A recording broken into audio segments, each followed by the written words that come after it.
Hello friends, कैसे हैं सब लोग। चलिए शुरू करते हैं हमारे आज के करंट अफेयर्स को, जो कि हमारा 18 अगस्त का। तो फ्रेंड्स, हमारी जो है सुबह किसी वजह से वीडियो नहीं बन पाई थी, इसलिए मुझे अब ये इस टाइम बनानी पड़ रही है। तो चलिए शुरू करते हैं। पहले हम वन लाइनर पढ़ेंगे, उसके बाद डिटेल में। यह हमारा हाल ही में जिस मंत्रालय ने लोकसभा में कहा है कि कोविड-19 महामारी के प्रकोप के कारण जनगणना 2021 और जनगणना से संबंधित अन्य क्षेत्रीय गतिविधियों को अगले आदेश तक के लिए स्थगित कर दिया गया है। तो किस मंत्रालय ने कहा है? वो कहा हमारे गृह मंत्रालय ने। फ्रेंड्स, ये थोड़ा ही इसको सही कर लेता हूँ मैं पेंसिल को, 1 मिनट, और कलर भी चेंज कर लेते हैं।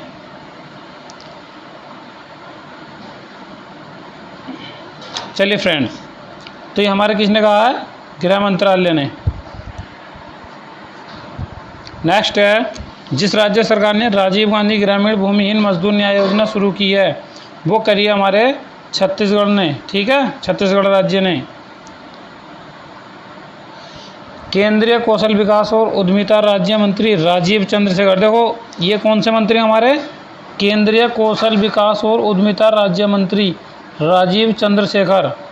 ठीक है, कौन हमारे? राजीव चंद्रशेखर के अनुसार भारत नेट कार्यक्रम के तहत भारत के 6 लाख गांवों को जिस साल तक इंटरनेट कनेक्टिविटी मिल जाएगी, ठीक है, तो वो हमारे 2024 तक मिल जाएगी। ठीक है, 6 लाख गांवों को इंटरनेट की कनेक्टिविटी।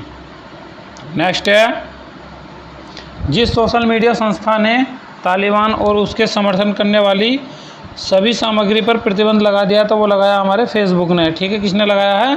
फेसबुक ने। नेक्स्ट है, जिस राज्य सरकार ने अगले 10 वर्षों तक हॉकी टीम को संरक्षण देने की घोषणा की है, वो किसने की है? वो की है हमारी उड़ीसा ने। ठीक है, ये उड़ीसा राज्य है हमारा, उसने की है। नेक्स्ट है हमारा, श्रीलंका के जिस पूर्व बल्लेबाज को अफगानिस्तान क्रिकेट टीम का नया बल्लेबाजी कोच नियुक्त किया गया है, वो किया गया हमारा आविष्का गुणवर्धने। ठीक है, नाम ध्यान रखना है इसका, आविष्का गुणवर्धने। किसे कहाँ का करा गया है? अफगानिस्तान क्रिकेट टीम की नए बल्लेबाजी का कोच। नेक्स्ट चलते हैं,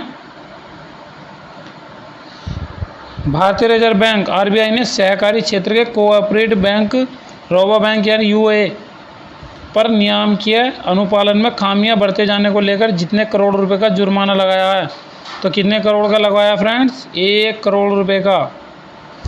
नेक्स्ट, जिस देश के प्रधानमंत्री मोहिउद्दीन यासीन ने हाल ही में अपने पद से इस्तीफा दे दिया है, तो कहाँ के प्रधानमंत्री? हमारे मलेशिया के। ठीक है, कहाँ के प्रधानमंत्री हैं? हमारे मलेशिया के। कौन?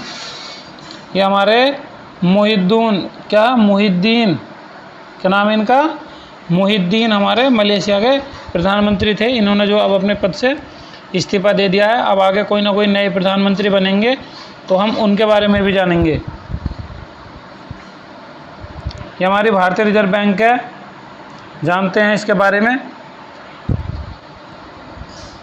तो ये आरबीआई का पहला वित्तीय समावेशन सूचकांक 53.9 अंकों पर। तो पढ़ते हैं फ्रेंड, भारतीय रिजर्व बैंक ने 17 अगस्त 2021 को देश में वित्तीय समावेशन फाइनेंशियल इंक्लूजन की सीमा को मापने और सुधारने के लिए अपना पहला वित्तीय समावेश सूचकांक पेश किया है। और कितना है हमारा? 53.9 है। आरबीआई का वित्तीय समावेशन सूचकांक यानी एफआई इंडेक्स प्रत्येक वर्ष जुलाई में प्रकाशित होता है। कब प्रकाशित होता है हमारा? जुलाई में। ठीक है, ये हमारा जुलाई में प्रकाशित होता है। यह एक व्यापक सूचकांक है जिसमें बैंकिंग, बीमा, निवेश और डाक के साथ साथ पेंशन क्षेत्र का भी विवरण शामिल होता है। यह सरकार और क्षेत्रीय नियामकों के परामर्श से बनाया गया है। मार्च 2021 को समाप्त अवधि के लिए आरबीआई के वार्षिक वित्तीय समावेशन सूचकांक की पहली रीडिंग मार्च 2017 को समाप्त अवधि के 43.4 अंकों के मुकाबले 53.9 अंकों पर आ गई है। इस वित्तीय समावेशन सूचकांक ने वित्तीय समावेशन के विभिन्न पहलुओं के बारे में 0 से 100 तक के बीच एक ही मूल्य की जानकारी प्राप्त की है। जहां 0 वित्तीय के बहिष्करण का प्रतिनिधित्व करता है, वहीं 100 पूर्ण वित्तीय समावेशन को दर्शाता है। इस वित्तीय समावेशन सूचकांक को 3 व्यापक मानकों के आधार पर तैयार किया गया है। देखो कौन कौन से हैं, अभी पढ़ते हैं। इन मापदंडों की गणना 97 संकेतकों के आधार पर की गई थी। कितने? 97। यह वित्तीय समावेशन सूचकांक सेवाओं की पहुंच, उपलब्धता और उपयोग में आसानी के साथ इन सेवाओं की गुणवत्ता के लिए उत्तरदायी होगा।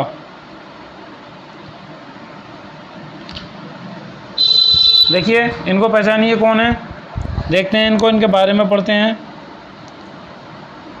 ये हैं अमरुल्लाह सलेह,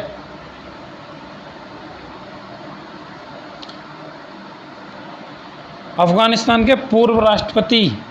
ठीक है, अफगानिस्तान के पूर्व राष्ट्रपति कौन?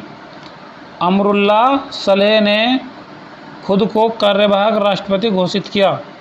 ठीक है, कहाँ का? अफगानिस्तान का। ठीक है, तो अफगानिस्तान पर किसने कब्जा कर लिया इस समय? हमारा तालिबान ने। और जो वहाँ के पूर्व उपराष्ट्रपति थे अमरुल्लाह सलेह ने, तो उन्होंने जो अपने आप को वहाँ का कार्यवाहक राष्ट्रपति घोषित कर दिया है। देखो आगे पढ़ते हैं। अफगानिस्तान के उपराष्ट्रपति अमरुल्लाह सलेह ने दावा किया कि वह देश के कार्यवाहक राष्ट्रपति हैं। सप्ताह के आखिर में काबुल में तालिबान के प्रवेश के साथ साथ राष्ट्रपति अशरफ गनी देश छोड़कर चले गए हैं। तो देश छोड़कर कौन से राष्ट्रपति गए हैं? अशरफ गनी। और इस समय कार्यभार किसने संभाला है? हमारा अमरुल्लाह सलेह ने। उन्होंने कहा कि उनका कोई अता पता नहीं चलने के बाद अब देश के लीगल कार्यवाहक राष्ट्रपति हैं। अफगानिस्तान की सत्ता पर तालिबान ने कब्जा कर लिया है। अमरुल्लाह सलेह ने तालिबान के खिलाफ आखिरी दम तक लड़ने की हुंकार भरते हुए खुद को अफगानिस्तान का कार्यवाहक राष्ट्रपति घोषित कर दिया है।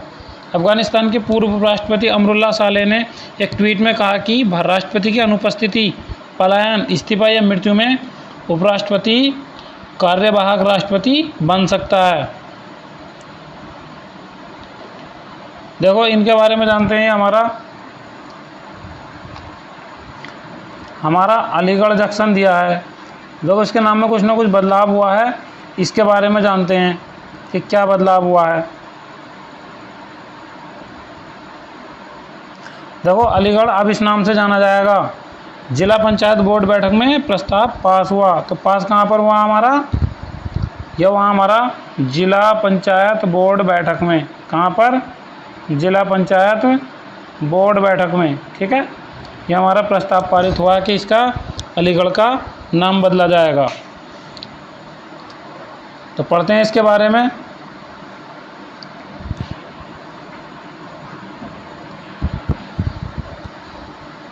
यह है उत्तर प्रदेश में शहरों के नाम बदलने का सिलसिला जारी है।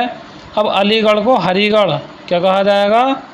अलीगढ़ को हरिगढ़ बनाने की तैयारी चल रही है। उत्तर प्रदेश में तालों के लिए मशहूर। तो किसके लिए मशहूर है ये? तालों के लिए मशहूर अलीगढ़ का नाम बदलने की चर्चा तेज हो गई है। अलीगढ़ जिला पंचायत बोर्ड की बैठक में नाम बदलने का प्रस्ताव रखा गया है। 16 अगस्त 2021 को नवगठित जिला पंचायत की बोर्ड बैठक में जिले का नाम बदलकर हरिगढ़ किए जाने के हरिगढ़ किए जाने के प्रस्ताव को पास किया गया। सदन में मौजूद जिला पंचायत सदस्यों व जनप्रतिनिधियों ने अपनी सहमति जताई। अब ये प्रस्ताव शासन को भेजा गया है। ठीक है, हमारे अभी मुख्यमंत्री ने नहीं किया है, केवल क्या करा है इन्होंने, जो जिला पंचायत की बोर्ड बैठक थी उसने निर्णय लिया है नाम बदलने का और क्या करने का? हरिगढ़ किए जाने का। तो उन्होंने क्या किया? अब शासन को प्रस्ताव भेज दिया गया है। अब देखो ये प्रस्ताव पास हो जाएगा तो इसका नाम अलीगढ़ से हरिगढ़ हो जाएगा, नहीं हुआ तो नहीं हो पाएगा। नेक्स्ट, नवगठित जिला पंचायत की दूसरी बोर्ड बैठक 16 अगस्त 2021 को पंचायत परिसर के गोविंद बल्लभ पंत सभागार किसान भवन में आयोजित हुई। अध्यक्षता करते हुए जिला पंचायत अध्यक्ष विजय सिंह ने सभी सदस्यों, ब्लॉक प्रमुख, विधायकों से उनके सुझाव मांगे। सभी सदस्यों की सहमति पर सदन ने प्रस्ताव को मंजूरी दी। इसके अलावा जिला पंचायत सदस्यों ने धीनीपुर मिनी एयरपोर्ट का पूर्व सीएम, देखो ये भी थोड़ा सा देखने लायक है, क्या है ये हमारा धीनीपुर, ये हमारा धीनीपुर मिनी एयरपोर्ट का दूसरा नाम, ठीक है, किसके नाम पर हमारा होगा, ये पूर्व सीएम कल्याण सिंह के नाम पर रखे जाने व स्वर्गीय बलवंत सिंह के नाम से द्वार बनवाने की एक चीनी मिल की स्थापना कराए जाने के प्रस्ताव पर भी मोहर लगी। ठीक है, तो कहाँ का एयरपोर्ट बदला जाएगा, धीनीपुर मिनी, और एयरपोर्ट का नाम क्या रखा जाएगा, पूर्व सीएम कल्याण सिंह के नाम पर। जिला पंचायत की हुई बैठक में अलीगढ़ का नाम हरिगढ़ रखे जाने का प्रस्ताव रखा गया था, जिसे सर्वसम्मति से पास भी कर दिया गया। देखो ये प्रस्ताव पास भी हो गया। साथ ही मैनपुरी जिला पंचायत ने भी जिले का नाम बदलने का प्रस्ताव पास कर दिया है। देखो कहाँ का, अब हमारा मैनपुरी, कहाँ का, ये मैनपुरी जिला पंचायत ने भी कहाँ का प्रस्ताव पास कर दिया है, जिले का नाम बदलने का प्रस्ताव पास कर दिया है। वहीं मैनपुरी को मैननगर क्या बनाएंगे, देखो मैनपुरी को ये मैनपुरी को मैननगर,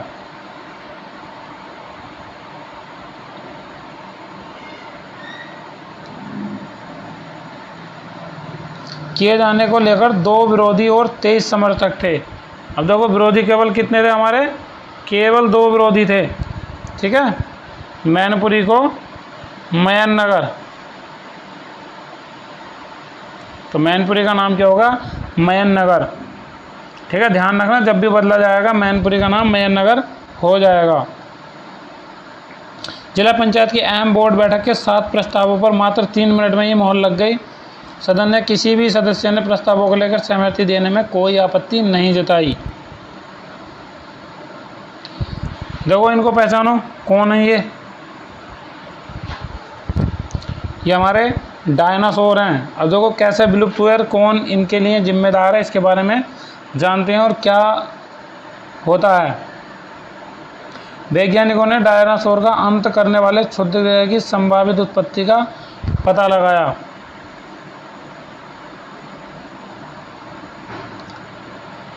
देखो ये पृथ्वी से डायनासोर का सफाया करने के लिए जिम्मेदार क्षुद्रग्रह, ठीक है, कौन सा क्षुद्रग्रह था, ये हमारा एस्ट्रो मैक्सिको के पास गिरा था। ठीक है, क्षुद्रग्रह एस्टेरॉयड। तो जो डायनासोर गायब हुए तो किसकी वजह से होता है, तो एक क्षुद्रग्रह था एस्टेरॉयड जो मैक्सिको के पास गिरा था। इस चिकसुलभ प्रभाव के रूप में पहचानी गई इस बड़ी चट्टानी वस्तु, तो किसके रूप में, चिकसुलभ प्रभावक के रूप में पहचानी गई इस बड़ी चट्टानी वस्तु की अनुमानित चौड़ाई लगभग 6 मील यानी 10 किलोमीटर थी। इस क्षुद्रग्रह ने एक गड्ढा बना दिया था जिसे लगभग 90 मील के क्षेत्र को कवर किया, और इसके प्रभाव को न केवल डायनासोर के विलुप्त होने का श्रेय दिया गया है, बल्कि उस समय की कुल प्रजातियों के लगभग 75% प्रजातियों के विनाश का भी श्रेय दिया गया है। डायनासोर और अन्य कई प्रजातियों के बड़े पैमाने पर विलुप्त होने की घटना 66 मिलियन वर्ष पहले घटी थी। कितने वर्ष पहले, 66 मिलियन वर्ष पहले। ठीक है, 66 मिलियन वर्ष पहले घटी थी, और इसे व्यापक रूप में मेसोजोइक युग, कौन सा युग, मेसोजोइक युग के अंत के रूप में स्वीकार किया गया है। वैज्ञानिक यह पता लगाने में सक्षम है कि इस विनाशक क्षुद्रग्रह की उत्पत्ति कहाँ हुई। कंप्यूटर मॉडल के उपयोग के साथ शोधकर्ताओं ने 1,30,000 मॉडल क्षुद्रग्रह का अध्ययन किया और यह निष्कर्ष निकाला कि इसने पृथ्वी से टकराने से पहले मुख्य क्षुद्रग्रह बेल्ट में अन्य क्षुद्रग्रहों के साथ सूर्य की परिक्रमा की थी।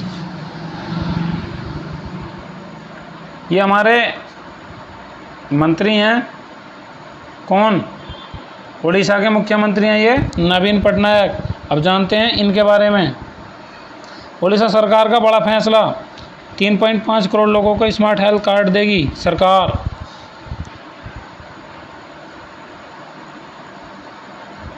चलिए पढ़ते हैं इनके बारे में। ओडिशा के मुख्यमंत्री नवीन पटनायक ने देश की आज़ादी की 75वीं वर्षगांठ के मौके पर स्वास्थ्य क्षेत्र में बड़ी घोषणा की। उन्होंने देखो बीजू स्वास्थ्य कल्याण योजना, कौन सी? बीजू स्वास्थ्य कल्याण योजना के तहत प्रदेश के 3.5 करोड़ लोगों को स्मार्ट हेल्थ कार्ड मुहैया कराने की घोषणा की है। मुख्यमंत्री नवीन पटनायक ने 15 अगस्त को स्वतंत्रता दिवस के अवसर पर ऐलान करते हुए कहा कि स्मार्ट हेल्थ कार्ड की शुरुआत स्वास्थ्य सेवा सिस्टम में बदलाव आएगा और देश के हेल्थ सेक्टर में इतिहास बनेगा। गौरतलब है कि पटनायक ने उड़ीसा में ये नए हैं आयुष्मान भारत योजना को लागू नहीं किया। देखो कौन सी, अगर मान लो हमारा क्वेश्चन आएगा कि आयुष्मान भारत योजना किस राज्य में लागू नहीं है, तो हमारी कहाँ पे लागू नहीं है बताइए। ये हमारे, देखो किसने लागू नहीं कहा था? मुख्यमंत्री नवीन पटनायक ने। ठीक है, नेक्स्ट चलते हैं। तो कहाँ पे लागू नहीं है हमारी आयुष्मान भारत योजना? उड़ीसा में। ठीक है, इस योजना के तहत हर परिवार प्रति वर्ष 5 लाख रुपए तक की रकम का इलाज में खर्च कर सकता है। साथ ही महिलाओं के लिए यह सुविधा 10 लाख रुपए तक की रहेगी। देश और राज्य की खाद्य सुरक्षा योजना, अन्नपूर्ण योजना, अंत्योदय योजना के लाभार्थियों को इस कार्ड की सुविधाएं मिलेंगी। देखो कितनी योजना के कार्ड को मिलेंगी, देखो जिसका राज्य की खाद्य सुरक्षा योजना, अन्नपूर्णा योजना, अंत्योदय योजना, तो ये जिनके पास इतने कार्ड होंगे तो इनको सभी ये सुविधाएं इस कार्ड के माध्यम से मिल जाएंगी। उड़ीसा के 96 लाख परिवारों के 3.5 करोड़ लोगों को स्मार्ट हेल्थ कार्ड का लाभ मिलेगा। देश और राज्य की खाद्य सुरक्षा, अन्नपूर्णा योजना, अंत्योदय योजना को लाभार्थियों को इस कार्ड की सुविधाएं मिलेंगी। हर परिवार प्रति वर्ष 5 लाख रुपए तक की रकम इलाज में खर्च कर सकता है। साथ ही महिलाओं के लिए यह सुविधा 10 लाख रुपए तक की रहेगी। लाभार्थी उड़ीसा सहित देश के 200 से अधिक हॉस्पिटल की चेन में स्वास्थ्य सेवाओं का लाभ उठा सकते हैं। मुख्यमंत्री नवीन पटनायक ने दावा किया कि ऐसे स्मार्ट स्वास्थ्य कार्ड उपलब्ध कराने वाला उड़ीसा देश का पहला राज्य है। देखो क्या दावा किया है कि ऐसे स्मार्ट स्वास्थ्य कार्ड, ठीक है, ऐसे स्मार्ट स्वास्थ्य कार्ड, ठीक है, उपलब्ध कराने वाला उड़ीसा देश का पहला राज्य है। ठीक है,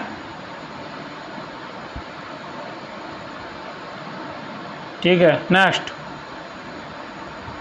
देखो ये मोदी जी कुछ और ही कह रहे हैं। एक बार फोटो और देखा था हमने पिछली क्लास में, एक बार फिर से देखते हैं, अब पढ़ते हैं इनके बारे में।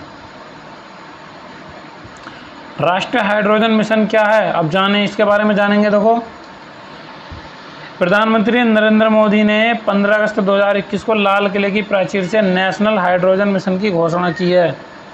तो यह 15 अगस्त 2021 को कौन सी योजना की घोषणा की गई है?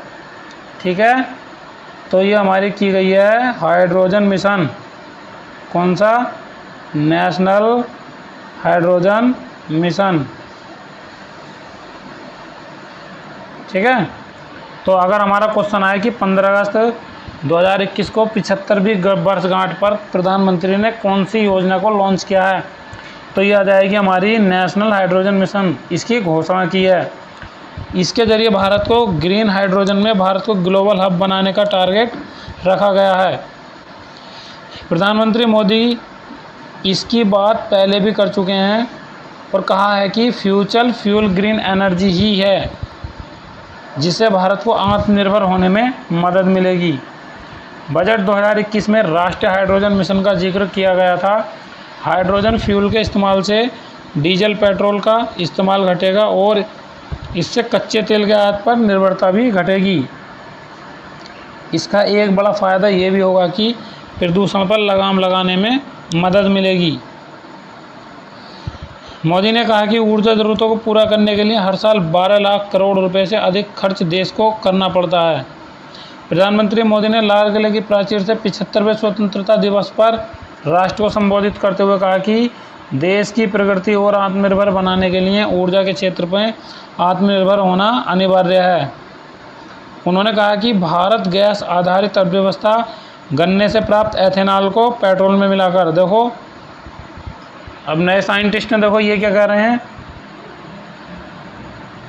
यह भारत गैस आधारित अर्थव्यवस्था, ठीक है, और कहाँ से, गन्ने से प्राप्त एथेनॉल को पेट्रोल में मिलाकर तथा बिजली से चलने वाली रेल, ठीक है, वाहनों के जरिए ऊर्जा के क्षेत्र में आत्मनिर्भर बन सकता है।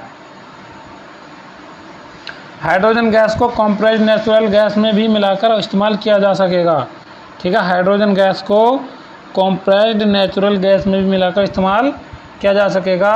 भारत में अभी हाइड्रोजन गैस बनाने के लिए 2 तरह की तकनीक का इस्तेमाल किया जाता है। कितने तरीके की?